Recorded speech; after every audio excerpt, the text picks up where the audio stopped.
This video today is going to be a little different from my norm. It's a travel vlog and I wanted to take you on my trip to London over spring break. I just got back a week ago and I wanted to share with you everything that I did on this amazing trip and kind of how I got to that point. So I took some footage along the way and I hope you enjoy it, and I really hope it inspires you to take the trip that you've been wanting to take and just go for it. A few years ago, when my family traveled to Egypt, it was a bucket list trip and there was 5 of us who went. My dad was going to go to London ahead of time so he could get over his jet lag before we flew on to Cairo, and he wanted to go to the British Museum and explore. Well, long story short, he didn't make his flight on time. There was some stuff happening at home. It was dark out. He was worried about some things, missed his flight, lost all the money on it. It was a fiasco, a total nightmare. So I told myself later down the road, I really want to make that happen for him. And I know that if I kind of push him to go on this trip, he'll really want to go. The British Museum was really big on his list of things he wanted to do.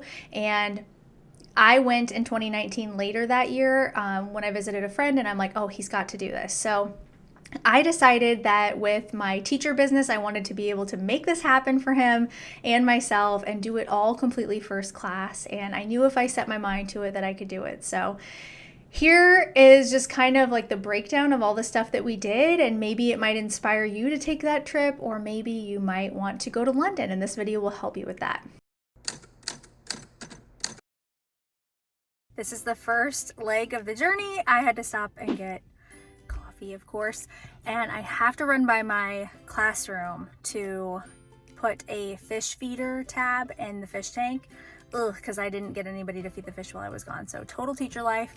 And then I'm headed to pick up my dad and we're off to the airport. All right, headed to pick up my dad, fed the fish. I will not be back in this place for a week, over a week. Woohoo!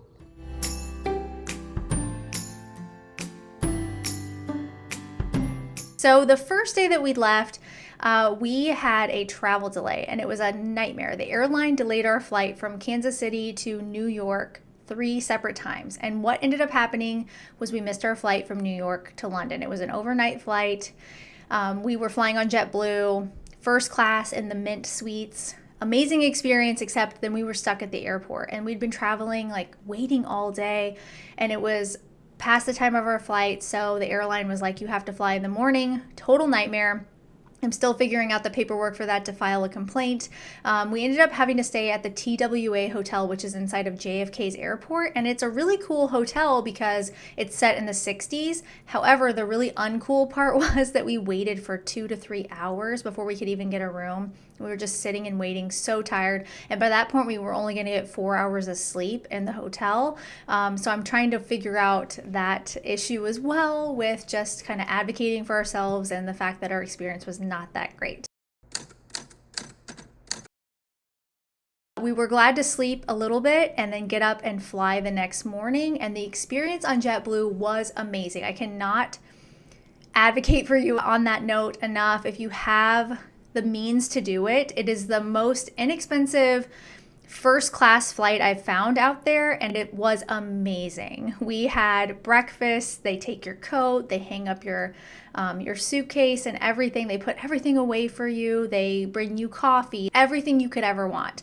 And we are not like first class people by any means. I'm a teacher. My dad's a retired teacher, but I knew I wanted to do something like that. And with running a teacher business, I've been able to make that happen. So I'm so glad we flew that way because it was the best experience. This is the first time we've ever flown like this before, and you get your own cubicle on JetBlue. They offer you mimosa when you get on, and we had 4 hours of sleep last night. We had to stay overnight at the TWA hotel, which was really cool, but not cool that our flight was so delayed, and then we missed our other flight. So we are happy to be on this plane now and headed to London. Once we got to London, we got there kind of late because they're 6 hours ahead of us. So we did take the tube on the Elizabeth line, and we went all the way to Tottenham, which is where our hotel was. We stayed at the St. Giles. I had stayed there before with my friend Beth back in 2019, so I knew it was 2 blocks away from the British Museum,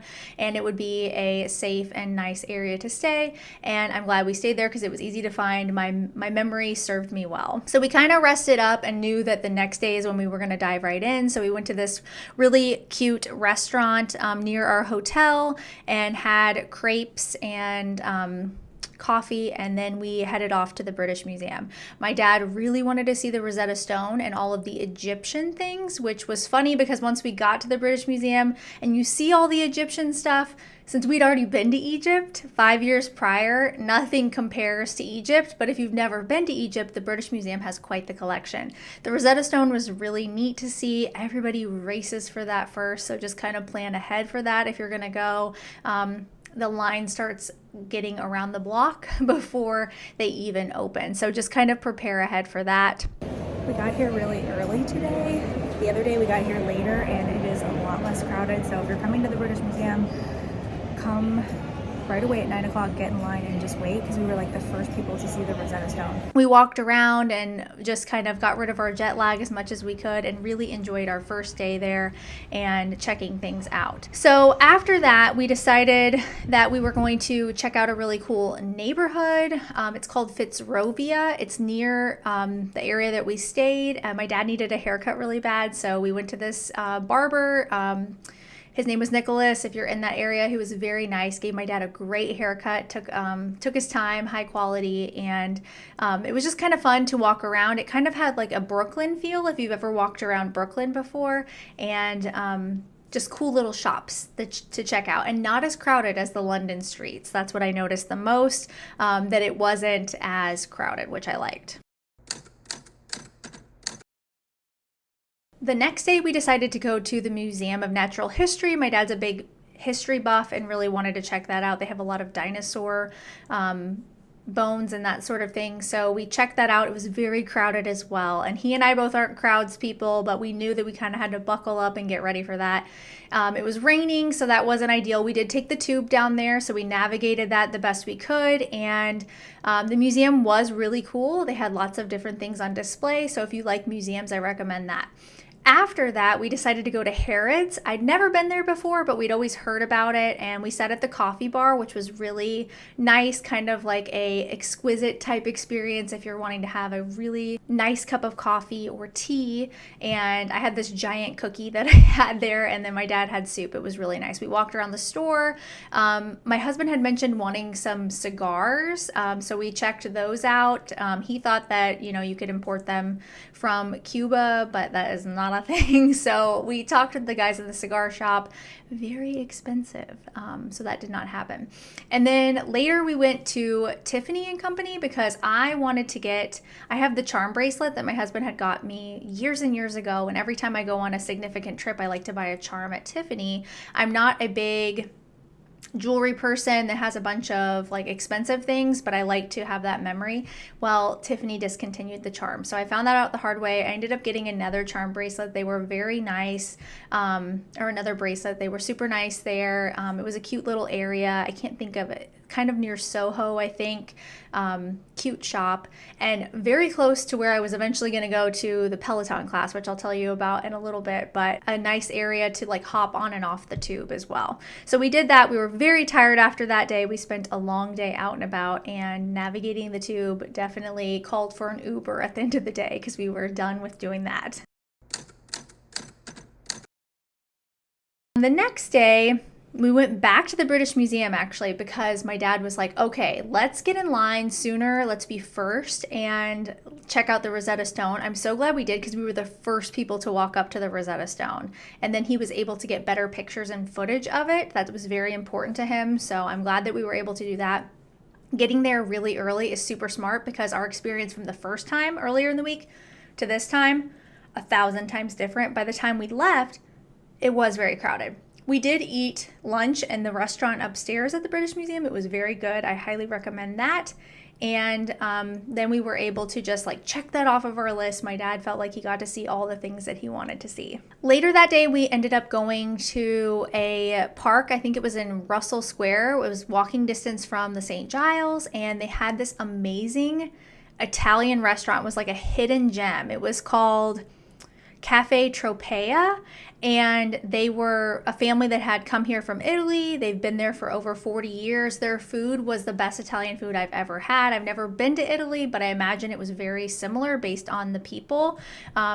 Very decent price for the amazing food that you got. Great coffee. We ended up buying some beans and brought those back, so I can't wait to try those too.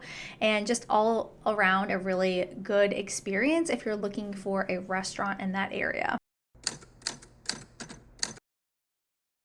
We actually ended up going back to the same restaurant the next day, and then we did the hop on, hop off bus tour, which I think is a great way to see London, especially on a crowded day. This was Saturday by that point. The city was really busy. It was Easter weekend, so a lot of kids were on holidays.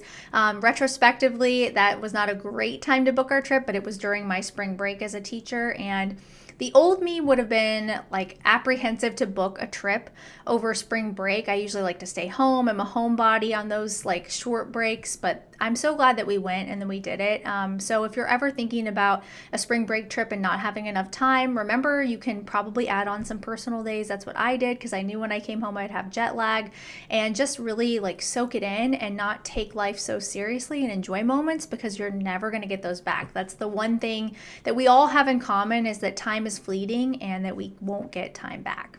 So the hop on, hop off bus was fun. We got to see a lot of different things. We actually never hopped off. We stayed on it for 2 hours, which was totally fine. And we were able to see so many things that we probably wouldn't have got to in the other parts of the city, like the London Bridge. We went over the River Thames. The River Thames we'd already been on because we went to this really cool pub that was built in the 1600s, I think. It's right off the River Thames. It's called the Prospect of Whitby. And I had my first ever fish and chips there, and that was really a cool experience because I don't really think I'm a fish person, but I really liked it. And just being in the bar made you feel like you were in old-timey London. I had actually seen it on an episode of Josh Gates, Expedition Unknown, which is my favorite TV show. And I'm like, Dad, we have to go there. We figured out how to get there, and it was kind of tricky because the streets are just, a little bit like here and there. It's not really set up on a grid like New York City, but it's worth going. I highly recommend that. The people were really nice there. The fish and chips were delicious. The beer was really good too, and it's a cool view of the River Thames. They even have a noose that's hanging from the backside of the bar because they used to hang people there. So it's a very historical place, as well as kind of a dark one. Our last day there was one of the most exciting things I got to do the entire time. I got into a live Peloton class at the Peloton Studios in London. I have a Peloton at home, and I've had one since 2020 when I taught virtually from home, and it's my favorite thing in the entire house of all the things that we have. My husband and I have been able to build a home gym, and Peloton has been a huge part of that for us. And taking a live class was like a dream of mine because if you know me, you know I love fitness. I love fitness classes. I used to be a fitness instructor. And I just love the experience of getting to try new things. And I got to take a boot camp with Jocelyn. She was so nice. She took the time to meet people afterwards. That was one of the coolest parts. And just the studio itself was so warm and welcoming. The bathrooms were like a 5-star hotel, and they even have a coffee shop and a gift shop there too where you can purchase things, which I bought a few things like this bracelet so I could remember my trip to Peloton. So one of the best experiences I've ever had. I can't wait to take a live class in New York as well.